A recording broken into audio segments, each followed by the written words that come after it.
Hey, good morning, and welcome to MagHub Monday. I'm your host, Nick Patero, and this is the show where we talk about everything related to media, advertising, sales, and of course, yes, MagHub. Today, we're talking about what happens to an ad post-sale. So many of you sell an ad, you toss it over the fence, and that might be the last time you ever hear about that ad. But the reality is that many of your customers probably call you up from time to time and ask you, hey, what about that ad? Hey, what's going on with this? Hey, what's happening here? Right? You're probably not totally off the hook. And this video is for you. I'm going to show you 3 reports that you need to know about in order to track the statuses of the ads that you've sold so you can make sure you keep your customers happy. Let's go ahead and dive in. Okay, friends, so I've already logged into my MagHub site. There are 3 reports plus 1 bonus report that I'm going to show you today to help you understand where the ads that you've sold have landed in the production side. Report number 1 for print production. It's your production report. Now, I've favorited a lot of these reports, but I'm going to show you where they live inside the reporting module to get you started. So what I'll do first is I'm going to move this thingy out of the way. I'm going to go down to the reporting module on my left-hand menu bar, click all reports. Then I'm going to jump over, let me get out of this too. Then I'm going to scroll down and I'm going to find in the production and design, the production report. So the second report that I'm going to show also is a production report, this digital media production. So I'll click here, production report. And then I'll put in the filters that apply to me. Now, really what I'm looking for here is I'm looking for order rep to be myself, okay?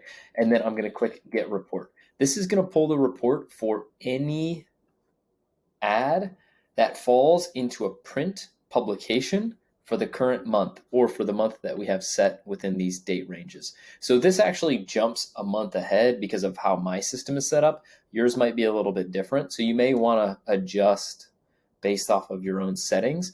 If you want to find a specific issue, the best way to do that is to select a publication first. So if we chose Plumber Magazine and then came over to our issue here, then you can select exactly the issue that you want to dive into. If you don't really care about the pub and issue and you just want to search by date range, perfectly fine. Hit get report. This is going to provide a lot of information for you about where your client's ads fall in the production process. So you can scroll through. If I go down a little bit, this is going to give me a report for Plumber, October 2020, and all of the ads that I've sold to my clients for this specific pub and issue. Now it'll break them out, right? So this one here gives me pub and issue. And then if I scroll down a little bit, it'll give me the next issue within the same publication. And of course the next issue as well. So it'll continue to group these by issue as you go through, even if you have a really long date range, right? If you schedule something out like 6 months into the future with that date selector, it'll group them by issue, which is pretty handy. But this will tell you a lot of information about the ads. The one thing that I'd recommend you do is get an idea of these ads just by looking at what exists on the report right now. Once you have an idea and kind of oriented with this report, go up to the very top and click Edit Display Fields, and then edit the items that you want to include and the items that you would like to exclude from the column headers. So this right here can allow me to bring in items like account type or ad column or call tracking number or any of the custom fields that I've added, as well as anything that is hard-coded into the system that may have been excluded for whatever reason. So make sure you edit these display fields. You can choose sort order. You can choose if you want it to be striped or not. So there are some settings here that I'd recommend you take a look at while you're reviewing these reports.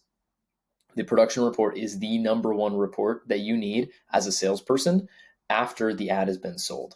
This will give you all the information about where this is at in the production process via the statuses, as well as via who it's assigned to and the notes and all the information related to the ad. Report number 2, this is the digital media production report. Now, I went to show you where the production report lives in the reporting module, but what you can do in that module is hit the little star next to the report that you want to favorite, and now that report will live in your favorite reports under your quick links. So when I go here under my favorite reports, I already have my production report favorited, so I don't have to go back to reports, all reports, production reports. I can just jump directly in and see my favorite report, the production report, which is the one that we're looking at right now. Now, I'm also going to jump in and show you the digital media production report. So if you're using the digital media module, if you're selling newsletters, selling impression-based advertising, I highly recommend you take a look at the digital media module. We have videos about that on our website. But this is a report that's totally dedicated to that specific type of sale. And so I can do the same thing, searching by run dates, searching by product category, searching by the individual product or the status. Same thing with primary rep and order rep, right? So if you know you're the one that ordered this, you type your name in, and then you can hit get report. And this will provide a lot of information to you about the ads that you've sold on the digital media side. So almost identical to the print production report, this digital production report is super duper handy. Okay. Report number 3, this one you're probably already familiar with. This is the issue snapshot report. So when I go to my reporting, it's under sales. It's about halfway down. It's called issue snapshot.